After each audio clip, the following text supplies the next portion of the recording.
नमस्कार साथियों। आज भारतीय राष्ट्रीय कांग्रेस की इस विशेष पत्रकार वार्ता में उत्तर प्रदेश की प्रभारी अखिल भारतीय कांग्रेस कमेटी की महासचिव श्रीमती प्रियंका गांधी वड्रा जी का और आप सबका बहुत स्वागत है। प्रियंका जी आज एक अत्यंत गंभीर विषय जो आस्था से भी जुड़ा है, भक्ति से भी जुड़ा है और प्रभु राम को दिए जा रहे भाजपाई धोखे से भी जुड़ा है, उसे लेकर आपके बीच में उपस्थित हैं। मैं बगैर किसी विलंब के उन्हें अनुरोध करूंगा कि वो अपनी बात आपके समक्ष रखेंगी। आदरणीय प्रियंका जी।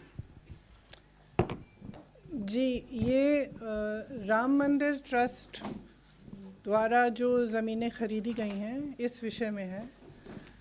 आप सबको मालूम है, पूरे देश को मालूम है कि पूरे देश ने, देश के तकरीबन हर घर ने, गरीब परिवारों ने, महिलाओं ने जो बचत की थी उसमें से भी सब ने चंदा दी है इस ट्रस्ट के लिए। और एक अभियान भी चलाया गया था चंदा इकट्ठा करने के लिए। घर घर गए, चंदा इकट्ठा किया। ये सबकी आस्था है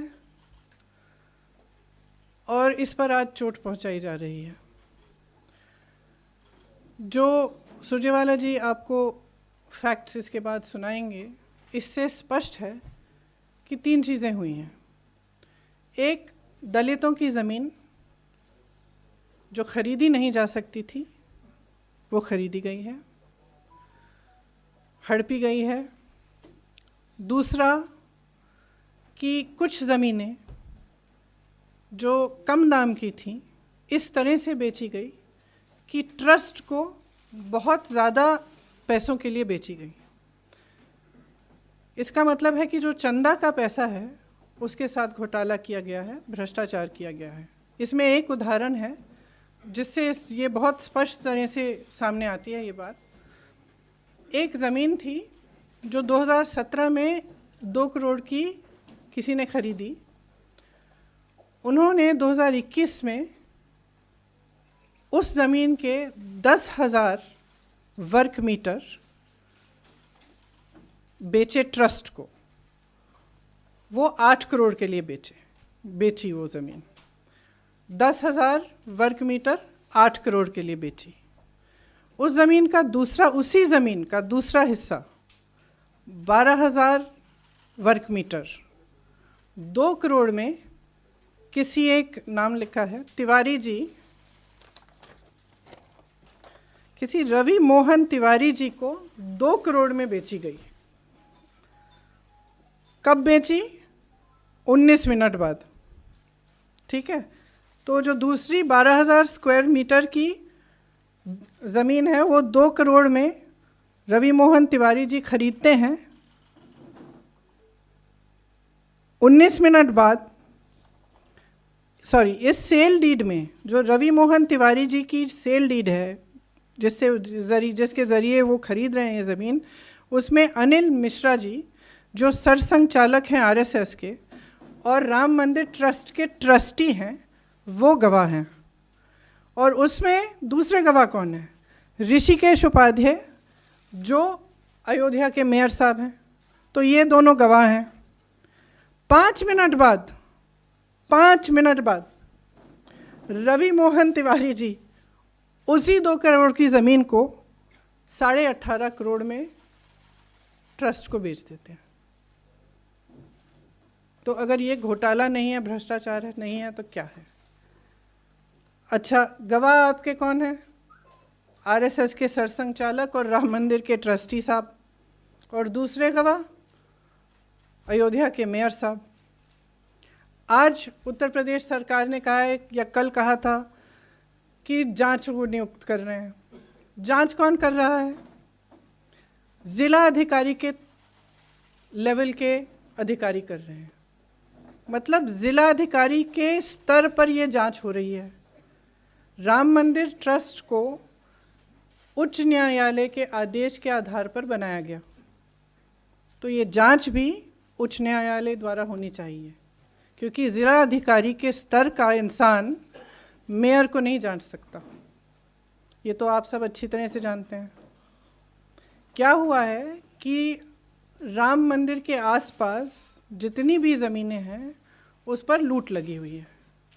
भाजपा के जो नेता हैं और अधिक पदाधिकारी हैं और जो सरकारी अधिकारी हैं श्री योगी आदित्यनाथ जी की सरकार के, वो सब लूट में मिले हुए हैं। और ये तो एक ही मिसाल है, सुरजेवाला जी आपको इस पर थोड़ा और बताएंगे, लेकिन वहाँ पे कितनी ज़मीन है, कितने हज़ारों का घोटाला किया गया है नहीं मालूम। बात यह है कि भगवान राम मर्यादा, नैतिकता के प्रतीक थे, सत्य के पथ पर चलने के लिए तैयार। उन्होंने कितना बड़ा बलिदान दिया, किस लिए? क्योंकि उन्होंने सत्य के पथ पर चलने का उन्होंने निर्णय लिया था। अब उनके नाम पर भी आप भ्रष्टाचार कर रहे हैं, पूरे देश की आस्था को ठुकरा रहे हैं, उस पर चोट पहुंचा रहे हैं। तो एक बहुत गंभीर बात है, इसीलिए हम यहाँ हैं। और मैं चाहती हूँ कि सुरजेवाला जी इस पे थोड़ा सा इलैबोरेट करें। शुक्रिया प्रियंका जी। प्रियंका जी ने जो उदाहरण दिया साथियों, ये अपने आप में राम नाम के नाम पर प्रॉपर्टी डीलर और भाजपाई नेता कैसे लूट कर रहे हैं, ये उसका जीता जागता सबूत है। 15 नवंबर 2017 को 2.3 हेक्टेयर जमीन 2 करोड़ रुपए में बेची गई। उसका रजिस्टर्ड सेल डीड हमारे पास है, प्रियंका जी की तरफ से हम आपको भेज रहे हैं। ये वो सेल डीड है। इस जमीन पर एफआईआर दर्ज कर दी गई, वो भी कहां? राम जन्मभूमि पुलिस स्टेशन जिला अयोध्या में 22 अप्रैल 2018 को, कि ये ज़मीन बेची ही नहीं जा सकती क्योंकि ये ज़मीन निजी ही नहीं है। ये वो एफआईआर है जो हम आपको भेज रहे हैं। तो ये ज़मीन बेची ही नहीं जा सकती थी और बाकायदा यूपी पुलिस ने ये एफआईआर दर्ज की है। 18 मार्च 2021 को, जैसा प्रियंका जी ने बताया, इस ज़मीन का आधा भूभाग जो 10,370 वर्ग मीटर है, खरीदने वालों ने, जिन पर एफआईआर दर्ज है कि आप ये बेच ही नहीं सकते, उन्होंने 8 करोड़ रुपए में राम मंदिर ट्रस्ट को टिका दिया। ये वो सेल डीड है, इसकी कॉपी भी हम आपको भेज रहे हैं। इस पर बाकायदा चंपत राय जी ने राम मंदिर ट्रस्ट की तरफ से खरीदी। चंपत राय जी जो आरएसएस के पूर्व लीडर हैं और मोदी जी ने जिन्हें राम मंदिर ट्रस्ट का सचिव बनाया है। और इस सेल डीड पर भी अनिल मिश्रा, ट्रस्टी राम मंदिर ट्रस्ट, और ऋषिकेश उपाध्याय, मेयर भाजपा अयोध्या के दस्तखत हैं। तो पहली बात तो आधी जमीन ही 8 करोड़ में रख ली। उसके जैसा प्रियंका जी ने बताया, 18 मार्च 2021 को ही 7:10 पर शाम को 12,080 वर्ग मीटर, जो उसका दूसरा हिस्सा था जमीन का, वो रवि मोहन तिवाड़ी ने सिर्फ 2 करोड़ में खरीदा। तो ट्रस्ट तो 10,000 वर्ग मीटर 8 करोड़ में खरीद रही है, पर उसके 19 मिनट के बाद एक प्राइवेट व्यक्ति वही जमीन का दूसरा हिस्सा 2 करोड़ में खरीद रहा है। उससे बड़ा हिस्सा, उससे भी बड़ा हिस्सा, और उस पर 12,000 है, वो 10,000 जी, और उस पर ट्रस्टी साइन कर रहा है। तो ट्रस्ट को पता है, जब राम मंदिर ट्रस्ट का ट्रस्टी साइन कर रहा है तो उन्हें पता है। और 5 मिनट के बाद, ये वो है जो उन्होंने खरीदा 2 करोड़ में, ये सेल डीड भी हम आपको भेज रहे हैं। और उसके 5 मिनट के बाद 7:15 पे, जैसा प्रियंका जी ने बताया, वो 2 करोड़ की जमीन इसी राम मंदिर ट्रस्ट को 18.5 करोड़ में टिका दी जाती है, बेच दी जाती है। इस पर भी चंपत राय सचिव के दस्तखत हैं राम मंदिर ट्रस्ट के, और इन्हीं दोनों लोगों के, अनिल मिश्रा के, इस पे भी दस्तखत हैं, और उसी उपाध्याय के दस्तखत हैं। तो उन्हें पता है कि 2 करोड़ की जमीन 5 मिनट में खरीदी थी, उसके बाद बेच दी। ये दुनिया की, प्रियंका जी मुझे कह रही थी कि दुनिया की सबसे जल्दी महंगी होने वाली ज़मीन है, क्योंकि ये 5,50,000 रुपया प्रति सेकंड से बढ़ रही थी। तो ये शायद दुनिया की सबसे महंगी वाली जमीन होगी। एक बात और है जो आपने अभी बताया भी, 5 बजे के बाद कौन सा तहसील का कार्यालय खुलता है भैया? यहां तो 7:10, 6:51, 7:15 पे रजिस्ट्री हो रही है।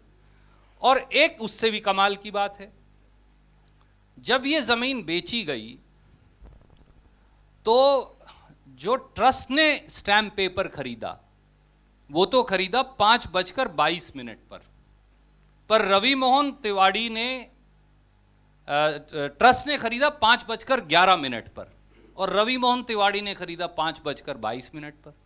इसका मतलब कि मुझे आपको अगर जमीन बेचनी है तो मैंने जब खरीदी ही नहीं थी, आपने उससे पहले ही खरीद ली ये समझ के कि हाँ इसको सपना आ गया ट्रस्ट को कि हाँ अमुक आदमी खरीदेगा, उसके बाद मैं उससे खरीदूंगा 2 करोड़ की जमीन 18.5 करोड़ में। तो फ्रॉड बिल्कुल साफ है। और जब इस जमीन पर एफआईआर थी तो इसे बेचा कैसे गया? एक दूसरा हिस्सा मुझे प्रियंका जी ने कहा था कि मैं आपके संज्ञान में लाऊं, वो है कि अयोध्या के जो मेयर हैं ऋषिकेश उपाध्याय, उनके एक और भतीजे हैं जो भाजपा के आईटी सेल के नेता भी हैं। हम उनका प्रोफाइल भी आपको रिलीज कर रहे हैं। उनका नाम है दीप नारायण उपाध्याय, ये उनका फेसबुक प्रोफाइल है वो। और इन्होंने लिखा है कि ये मेयर साहब जो हैं ये इनके मामा हैं, इसी के दूसरे पन्ने पर उन्होंने लिखा हुआ है। तो हम आपको ये भी रिलीज कर रहे हैं। इन महाशय ने एक और जमीन खरीदी 20 फरवरी 2021 को, वो ये सेल डीड है। और ये खरीदी इन्होंने 20 लाख रुपए में। उसके 79 दिन के बाद इसी दीप नारायण ने, जो भाजपाई मेयर का भतीजा है, यही जमीन 20 लाख की 2.5 करोड़ में बेच दी राम मंदिर ट्रस्ट को। इस पर भी चंपत राय, अनिल मिश्रा, इन सब के दस्तखत हैं। तो एक चपत ये और लगा दी मंदिर के पैसे की चोरी की। एक फिर तीसरा है, इसी उपाध्याय साहब ने एक गिफ्ट डीड ले ली एक और जमीन की मुफ्त में, ये वो है, ये भी हम आपको भेज रहे हैं, 676 वर्ग मीटर है। और फिर 20 फरवरी 2021 को ये भी 2 करोड़ में राम मंदिर ट्रस्ट को बेच डाली गई। तो चंदे की चोरी का इससे बड़ा, ये 10 के 10 कागजात सेल डीड सहित हम आपको भेज रहे हैं, इससे बड़ा सबूत क्या हो सकता है? अब मैं प्रियंका जी से अनुरोध करूंगा कि आगे वो अपनी बात कहेंगे। We will send you every paper.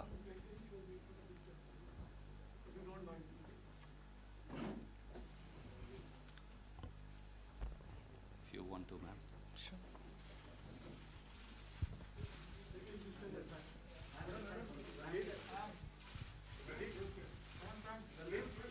I'll come to questions. They can ask questions. Ma'am, shall we? Sorry?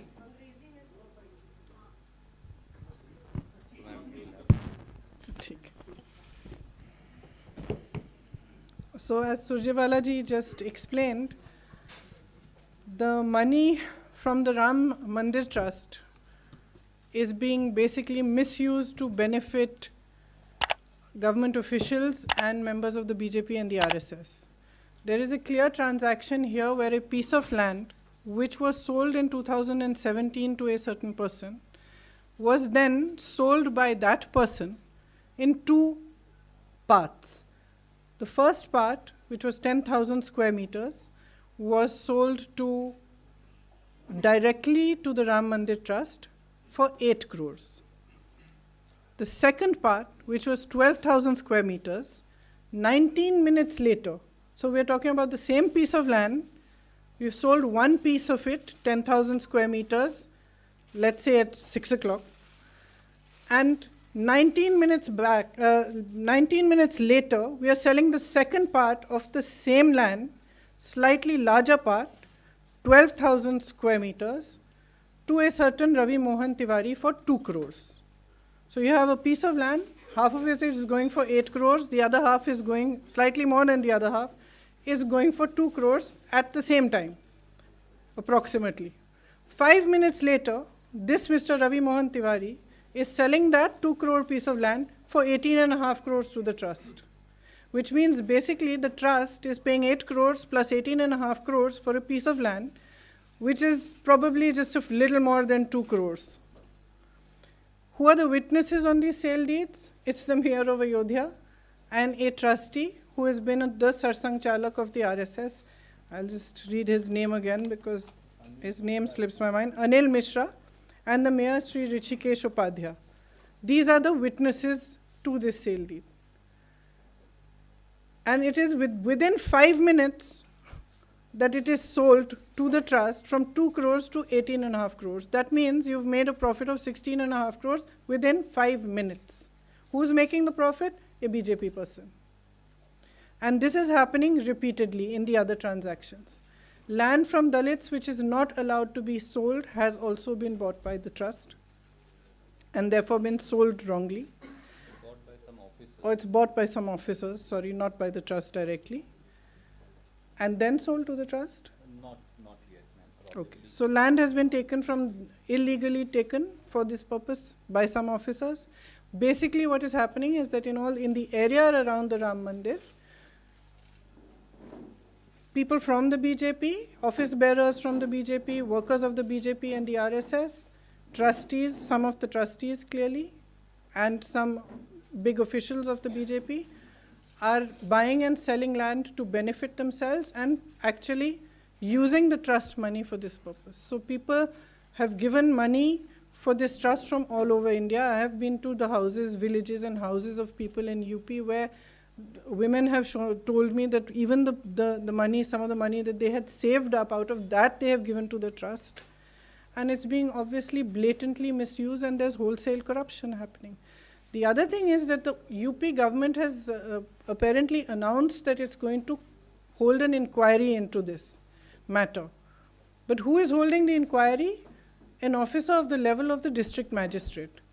Now you have the mayor as a witness on a sale deed, and you are expecting, obviously you're not expecting any inquiry to happen because you have put a person of a district magistrate level in charge of the inquiry. So it's clear that no real inquiry is going to take place. What we are saying is the trust was formed on an order of the Supreme Court. The inquiry should be done at that level. It should be done at the level of the Supreme Court. So that is the... Thank you, ma'am. We'll take questions now one by one. We'll start with PTI. Sanjeev.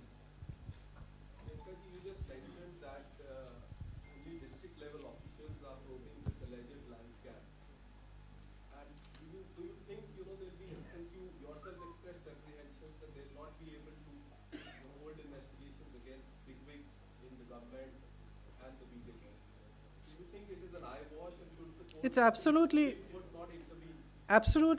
that is my view. It is my view that the court, perhaps even suo motu, should intervene because here we are talking about the faith of millions and also the fact that millions of people, not necessarily well-off people, poor people also have given their savings to this trust.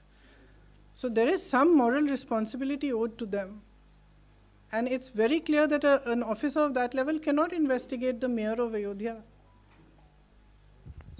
Thank you, ma'am. Siddharth from ANI.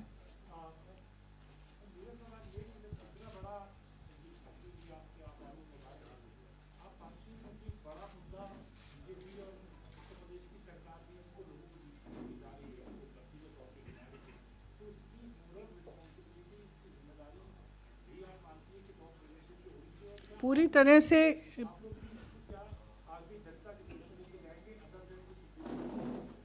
हम तो ज़रूर लेके जाएंगे, हम लेके जा भी चुके हैं। जब से ये शुरू हुआ जून में, तब से काफ़ी आंदोलन भी हुआ है उत्तर प्रदेश में इस पर, और हम इसको लगातार करेंगे। लेकिन इसकी नैतिक जिम्मेदारी तो मेरे हिसाब से तो श्री योगी आदित्यनाथ तक नहीं है, ये उन पर नहीं रुकती है, ये नरेंद्र मोदी जी जो प्रधानमंत्री जी हैं उन तक जाती है, क्योंकि एक नैतिक जिम्मेदारी है। सबने इसके लिए चंदा दिया है, जैसे मैंने कहा गरीब लोगों ने दिया है, माताओं ने दिया है, बहनों ने दिया है, अपनी जो बचत थी उसमें से दिया है, आस्था की वजह से दिया है। तो इस आस्था को इस तरह से चोट नहीं पहुंचा सकते। और जब आपने अभियान किया है इस चंदा को इकट्ठा करने के लिए, तो जिम्मेदारी तो आप ही की है ना कि चंदा को ठीक से इस्तेमाल किया जाए। अगर उस चंदा पर भ्रष्टाचार हो रहा है और वो चंदा किसी की जेब में जा रही है, तो किसकी जिम्मेदारी? आप ही की है। Thank you ma'am. Ravi Sisodia from News 18।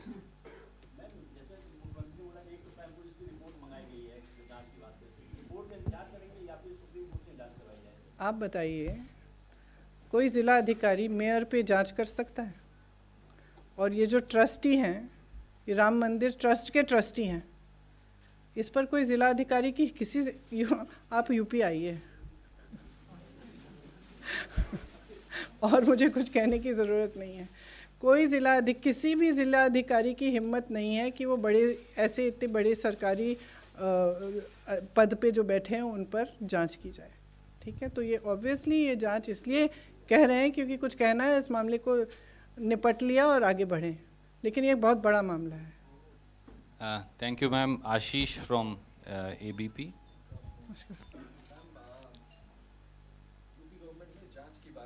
जी,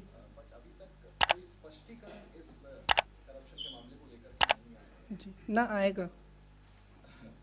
जिस तरह की जांच आप मांग रही हैं, अगर ऐसा नहीं होता है, yes you decide कि सुप्रीम कोर्ट को सो वोट ऑफ कॉन्फिडेंस लेना चाहिए, in case if it doesn't happen, क्या आप या आपकी पार्टी भी खुद अदालत को अप्रोच कर सकते हैं?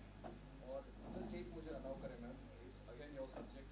मैम लखीमपुर कांड को लेकर Let's not Ashish mix questions because let's take one question at a time. We'll take it in a आप second round. पूछ लीजिए, कोई बात। लखीमपुर कांड को लेकर के MOS केमिकल एंड फर्टिलाइजर्स ने कहा है कि बड़ा छोटा मोटा होता है, तो अगर आप दोनों पे मुझे प्लीज। देखिए, जो दोनों बातें आप कह रहे हैं, चाहे लखीमपुर हो चाहे ये हो, ये पूरी तरह से ये स्पष्ट करते हैं कि सरकार का नज़रिया क्या है, उसकी मानसिकता क्या है। जो लखीमपुर में हुआ आप सब अच्छी तरह से जानते हैं किसने किया, और आप सब अच्छी तरह से ये भी जानते हैं कि आज तक उनके पिता की बर्खास्तगी नहीं की गई है। और वहाँ पे भी जैसे मैंने कहा, कोई अधिकारी, किसी भी अधिकारी की हिम्मत नहीं हो सकती अगर इतने बड़े मंत्री के बेटे ने ऐसा काम किया है कि उस पर ठीक ढंग से जांच करें। वही हमने उस मामले में कहा, वही हम इस मामले में कह रहे हैं। इस मामले में मैंने कहा मेयर साहब का हस्ताक्षर है, राम मंदिर के ट्रस्टी के हस्ताक्षर हैं जो आरएसएस के सरसंघ चालक हैं, और आपने पूरी जांच एक ज़िलाधिकारी के स्तर के इंसान को दे दी है कि आप जांच करिए। तो ये स्पष्ट है कि ये जो सरकार है इसकी मानसिकता ये है कि ऐसा जब होता है, जब कोई अपराध हो रहा है, भ्रष्टाचार हो रहा है, तो सच्ची जांच नहीं कराना चाहते, क्योंकि असलियत ये है कि उन सबको मालूम है कि क्या हो रहा है, और हो सकता है कि भागीदार भी हैं उसमें। Thank you ma'am. Vikrant from TV9। सवाल ये है कि जिलाधिकारी स्तर पे जांच की बात की जा रही है, लेकिन जिलाधिकारी के पिता ने खुद ही 1 किलोमीटर के दायरे में काफी जमीन खरीद रखी है, तो ऐसे में क्या आप लोग सुप्रीम कोर्ट अप्रोच करेंगे? खुद DIG ने भी खरीद रखी है, कह रहे हैं DIG ने भी खरीद रखी है, वही मैं कह रहा हूं, तो उसको जिलाधिकारी क्या जांच? तो सब लूट में शामिल हैं। आपको लगता है आप सुप्रीम कोर्ट आप लोग अप्रोच? अभी हमने इस पर निर्णय नहीं लिया है, लेकिन आपस में हम डिस्कस करके हम तय करेंगे कि अगर करना है तो ज़रूर, अगर सब लीडर्स। अधिकारी DIG हो गए, जिलाधिकारी के फादर हो गए, इन सब लोगों ने 1 किलोमीटर के दायरे में जमीन ले रखी है, तो उसके लिए फिर तो आप लोगों को। विक्रांत जी, करेंगे। जनता की अदालत में तो प्रियंका जी ये लड़ाई लड़ ही रही हैं, और जनता की अदालत कई बार, माफ़ कीजिए, कानून की अदालत से भी बड़ी है, और ज़रूरत पड़ी, जैसा आपने कहा, हम विचार विमर्श करके कानूनी राय लेके इस पे निर्णय कर लेंगे। सुप्रिया जी फ्रॉम आज तक।